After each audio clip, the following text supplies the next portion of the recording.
Hola, Inge. Hola. Listo. Es que cuando la señal se pone así malita, también es bueno volver y reanudar la conexión. Ok. Bueno, ¿y de programas, qué programas utilizas o? Bueno, mira, yo estuve ayer participando en la conferencia del ingeniero estructural, que se me escapa ahorita el nombre. Es muy interesante, pues inclusive me gustaría tener la oportunidad de charlar con el ingeniero estructural porque pues veo que es bastante pilo y es bastante activo en el tema de la interacción suelo-estructura. Y pues créame que en el sector de la consultoría es bastante peculiar, por no decir poco usual, encontrar la simbiosis entre un estructural y un geotenista, porque por lo general pues los geotenistas siempre tienen la particularidad de que pues, la responsabilidad toda es la de ellos, ¿sí? Ujú. Pero créame que a uno a veces le quita el sueño eh, no ser lo bastante específico a la hora de determinar las propiedades físico-mecánicas del terreno. Y hay múltiples variables, ¿sí? Humedades, eh, índices de plasticidad, cohesión, ángulos de fricción, inclusive las particularidades constructivas como hacer un sótano tienen inferencias geotécnicas, ¿sí? Cuándo debe utilizar la presión activa, la presión pasiva, eh, cuándo debo tener en cuenta los parámetros sísmicos, ¿sí? Porque pues si usted dice, bueno, yo hago una excavación de 4 metros, pero me demoro un mes teniendo la cielo abierta, pues usted no, usted le da la posibilidad de que el terreno no se recupere totalmente, porque pues, ustedes tienen que entender que la sobrecarga que estaba de 4 a 0 se perdió y el hinchamiento o el potencial de expansión de ese terreno después de 4 va a ser bastante acelerado, ¿sí? Y ya lo único que queda es la gravedad, que es la que se encarga de mantener el nivel freático controlado de alguna manera, ¿sí?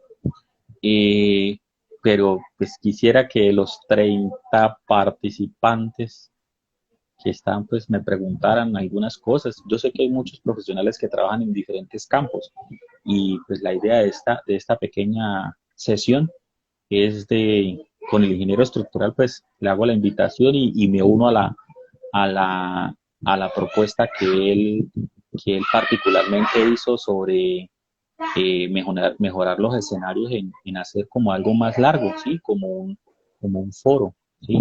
Donde se les pueda enseñar a las nuevas generaciones de los profesionales, por ejemplo, cómo analizar un muro de contención, cómo analizar una zapata, cómo analizar una losa, ¿sí? Porque hay muchas cosas que en el tablero sentado, pues uno no ve en contraprestación con la experiencia que tiene uno en campo, ¿sí?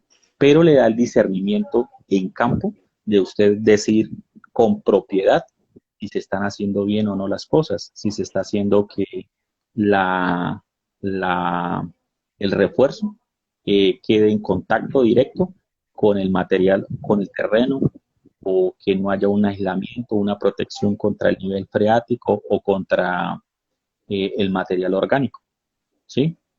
Eh, me gustaría que pues, los participantes Ya me tengo preguntaran. unas preguntas.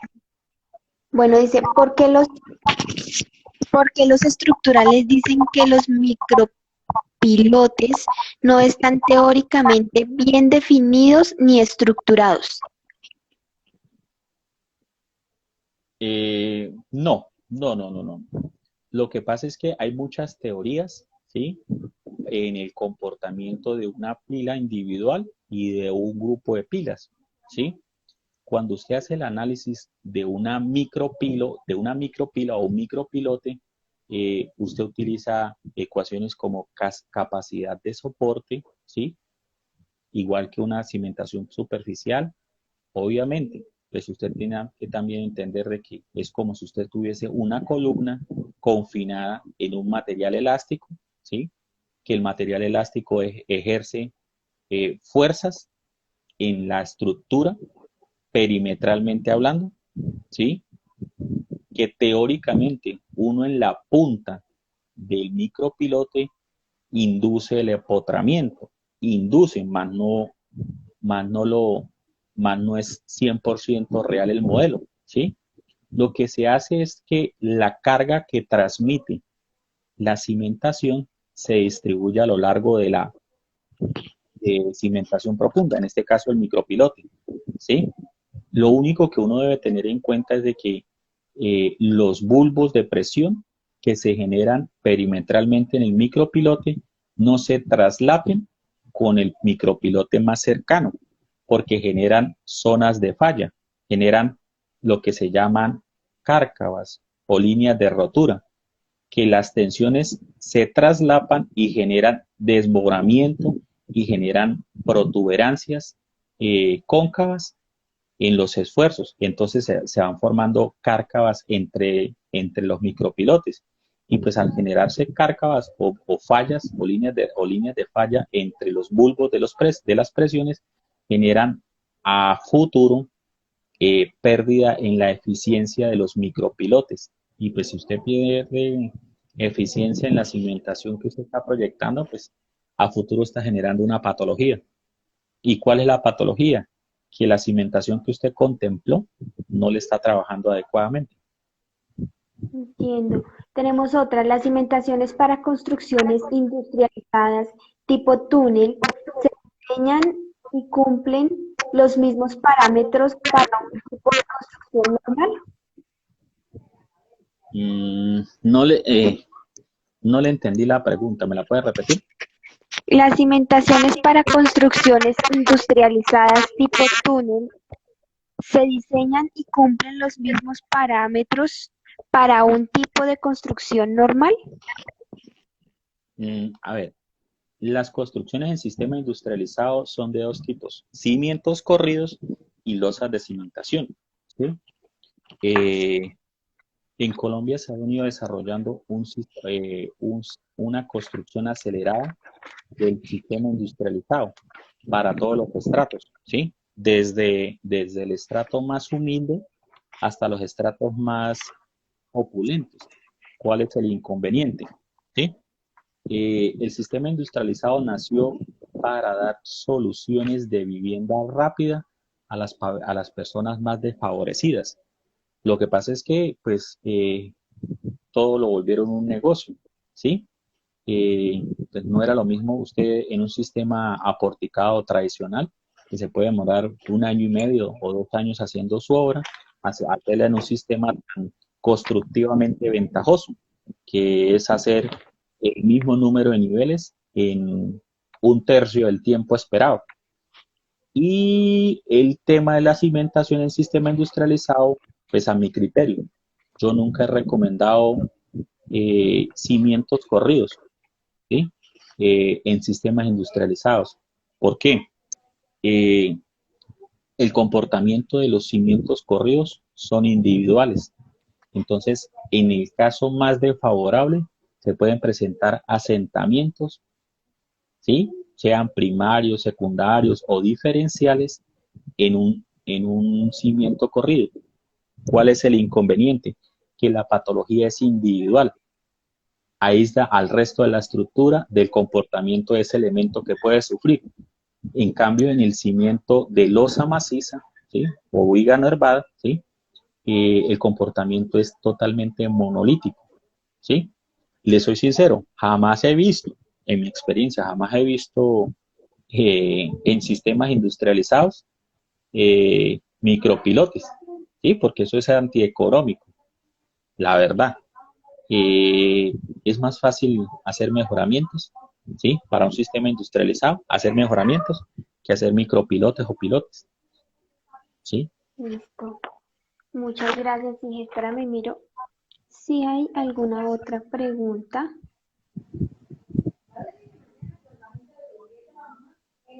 Veo por ahí a un amigo mío que se acaba de unir al seminario. Sería interesante que el amigo mío participara,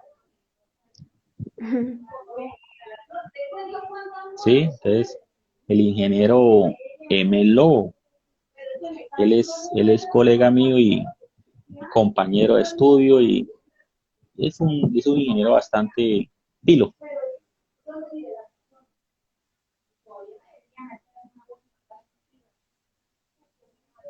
Que en un proyecto de vivienda de interés social hicieron case, comenta un ingeniero. Que en un proyecto de interés social hicieron BIS hicieron Keyson. Sí, Bueno, pues eh, yo de poder se puede, la verdad, ¿sí me entiende? El tema son los costos, ¿sí? Porque en ingeniería, pues usted teniendo carta blanca en costos, usted puede hacer lo que usted lo quiere, que quiera. ¿sí me entiende? No, o sea, si usted no es el que va a sacar el dinero para pagar eso, pues metámosle lo Claro, mejor, ¿sí me entiende? Y estoy sí. viendo que el ingeniero Wilson está haciendo unas preguntas interesantes. Wilson Herrera. No sé, no es una pregunta. Dice, no, él fue el del proyecto de los Keyson. Y dice que Sí, por capacidad del suelo se hicieron para unas torres de pues a mi está criterio, ¿no? malo. No, pues a mi criterio tocaría, o sea, inicialmente tocaría que mirar el estudio de suelos, porque pues eh, honestamente hay soluciones más viables económicamente a hacer que hacer esos caissons, ¿sí? Porque es que el diámetro de un caisson mínimo es de 1,40 y depende de la técnica que usted utilice para realizarlo, porque hay caisson, por ejemplo, eh, en el caisson se hacen con diámetros de 1,40 para que una persona se pueda introducir en 1,40 e ir haciendo la excavación manual y puede ir haciendo anillos en concreto fundidos en sitio para poder ir avanzando y estabilizar las paredes de la excavación, ¿sí? Eh, pues la verdad, ¿no? O sea, sin tener mayor información, diría que pues fue una decisión o una recomendación bastante osada, ¿sí? Sí, dice Y que la más para profundidad de los Keyson fueron de 8 metros y diámetros de 1,20. bastante complejo, el diámetro de 1,20, porque el diámetro de 1,20 cuando usted lo reduce para hacer los anillos en concreto, pues limita la movilidad de la que hace la excavación. ¿Sí? Imagínese usted haciendo en 1 metro libre con una barra perfilando en cilíndricamente una excavación. Bastante complejo, ¿cierto? Que tenía nivel freático a 1 metro y el suelo era de origen volcánico. ¿El suelo qué? Era de origen volcánico.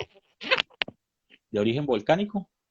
Uy, pues tocaría que mirar la clasificación que le dieron, porque pues cuando se tienen niveles freáticos, hacer caissons manualmente es inviable por el tema de la inestabilidad que se presenta. ¿Cuál es el otro problema? El problema es que tocaría que hacer con material de estabilización, ¿sí? Llámese bentonita, ¿sí? Bentonita para poder estabilizar las paredes de la excavación mientras que se está haciendo los trabajos y mientras que se hacen los anillos de construcción. Y pues hay otro tema bastante importante, el tema de los gases.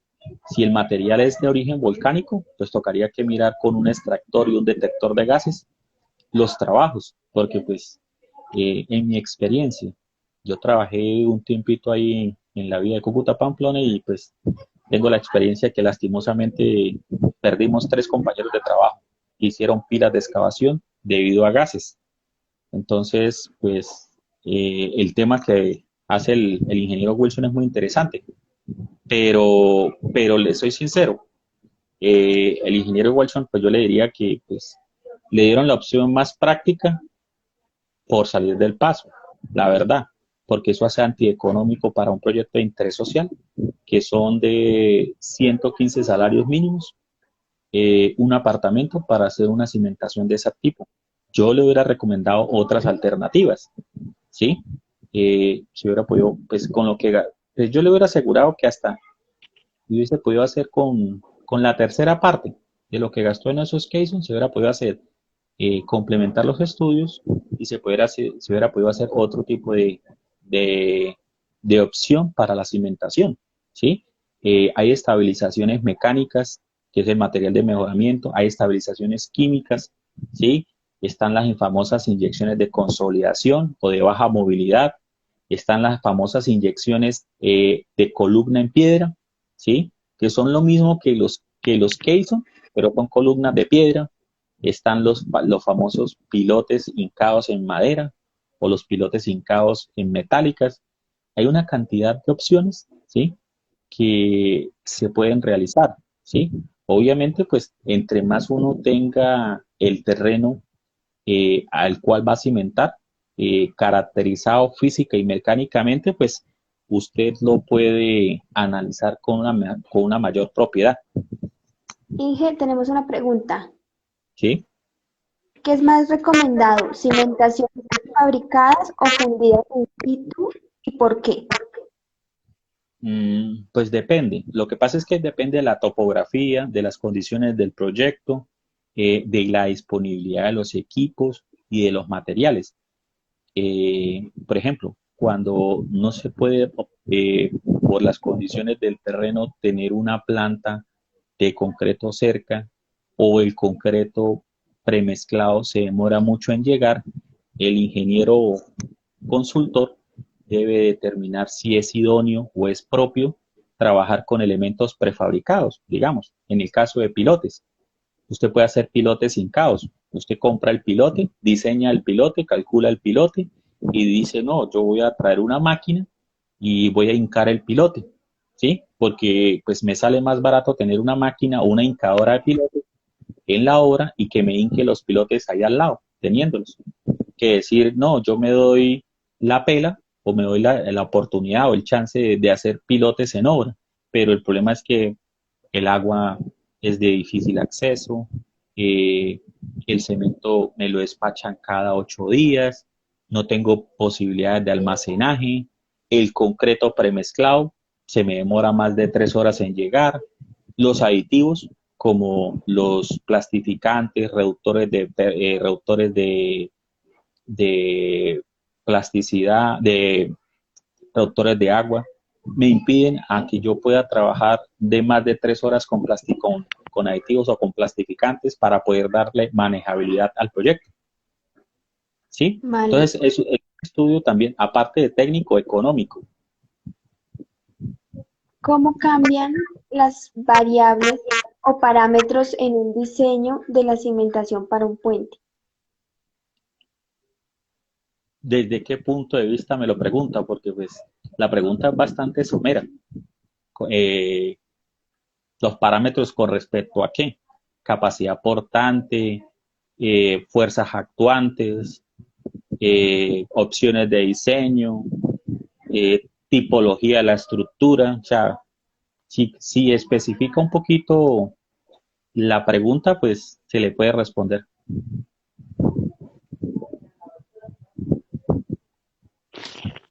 Queremos saber qué dice.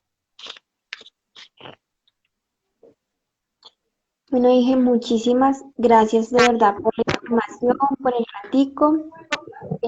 Igual, pues yo sé que hay gente que pronto no se conecta como tal al en vivo, pero si se están subiendo las charlas a YouTube, ahí se ven también bastantes reproducciones. Por ahí veo que están haciendo una preguntita. Sí, ¿qué es lo más recomendable en términos de seguridad para excavar una pila con lotes colindantes habitados? ¿Qué es lo más? Pues primero que todo, definir la técnica, ¿sí? Porque hay pilas hincadas y hay pilas preexcavadas, ¿sí me entiende? Cuando son pilas preexcavadas, no se recomienda con colindantes, porque las presiones de empuje de los colindantes generan una gran inestabilidad en la excavación. Entonces, pues eso sería reconocer de que el parroquiano que esté haciendo la excavación en cualquier momento va a quedar atrapado, ¿sí? Obviamente, pues el tema de las excavaciones hincadas o de los cimientos hincados tiene una particularidad. Usted sabe que las excavaciones hincadas generan una percusión, un martinete, un golpeteo, y las vibraciones que genera esa transferencia de onda al terreno, el ingeniero geotenista las tiene que calcular para determinar cuál sería la afectación que generaría las vibraciones en las viviendas colindantes. ¿Sí? Porque pues, como le digo, usted tiene que ser solidario también con sus terceros y usted no podría desarrollar un proyecto de cualquier envergadura o de cualquier clase afectando a sus colindantes. De la pregunta anterior, me escribe él que por efecto de fuerzas actuantes y condiciones del terreno saturados. Fuerzas actuantes y condiciones del terreno saturado. Bueno, si hablamos de un puente vehicular, de un carril, ¿sí? De ida y de regreso, es uno lo que hace es primero, complementando con lo que estaba diciendo la ingeniera ese día, determinar el tema de si se puede, qué tipo de puente se hace, porque hay que hacer el diseño geométrico, ¿sí? En el diseño geométrico se diseña algo que se llama la rampa de aproximación, que es la transición del terreno de la vía contra el inicio del puente, ¿sí? Cómo, a qué velocidad y en qué tiempo va a acceder de una vía que puede tener 60, 40 o 50 kilómetros a un puente que circula a 20 o a 30 kilómetros, ¿sí? Entonces, el cambio que genera la diferencia de velocidades genera una desaceleración, una transición, que es la famosa rampa de aproximación. ¿Cómo debo yo hacer eso? Entonces, dependiendo del diseño geométrico, el estudio de hidrología, el estudio hidráulico y el estudio de suelos, se determinan si el estribo del puente o el de soporte se puede hacer superficial o se puede hacer profundo. Obviamente, si se hace con una rampa de aproximación, deben de tener en cuenta que el estribo está sometido en una de sus caras a presiones de empuje, ¿sí? Y a presiones hidrostáticas del río o del cuerpo de agua al cual esté cercano. Listo, Esa es, dije. Vale, dije, muchísimas gracias por el ratito. no, Entonces, no, gracias. como que le estaremos adelante porque pues queremos hacer otro, hay otro proyecto en mente con las charlas, entonces me estaré comunicando. Creo que tenemos otra. Teniendo en cuenta que en una excavación el terreno se recupera cuando se hace dicha excavación, entonces podría sugerir compactar en el nivel de desplante cuando se excaven las patas. Mm, Pues depende porque, pues, por ejemplo, si usted hace el nivel de desplante solo de las zapatas y sus zapatas son de 1,20 por 1,20, pues imagínese usted espacialmente tratando de meter una máquina a 1,50 o a 1,70, una máquina para compactar el terreno que queda en contacto con la zapata, bastante complejo. Espérame un momento. Tenemos otra pregunta acá por WhatsApp. Dice, ¿qué opina o sea, se me hace respecto a la implementación de micropilotes como cimentación de puentes?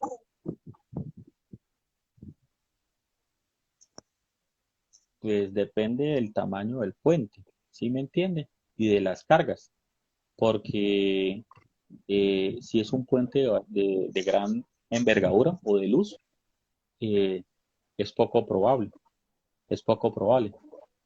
Siempre se recomienda para cimentaciones de puentes, casing o pilotes, ¿sí? Honestamente, dentro de mi vida profesional no he visto el primer puente así sea peatonal, con micropilotes, la verdad.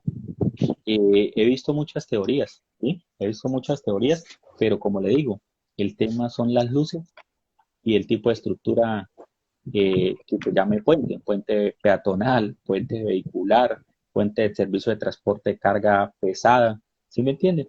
Dentro de mi campo profesional jamás he visto un puente, así sea peatonal, con micropilotes, ¿sí?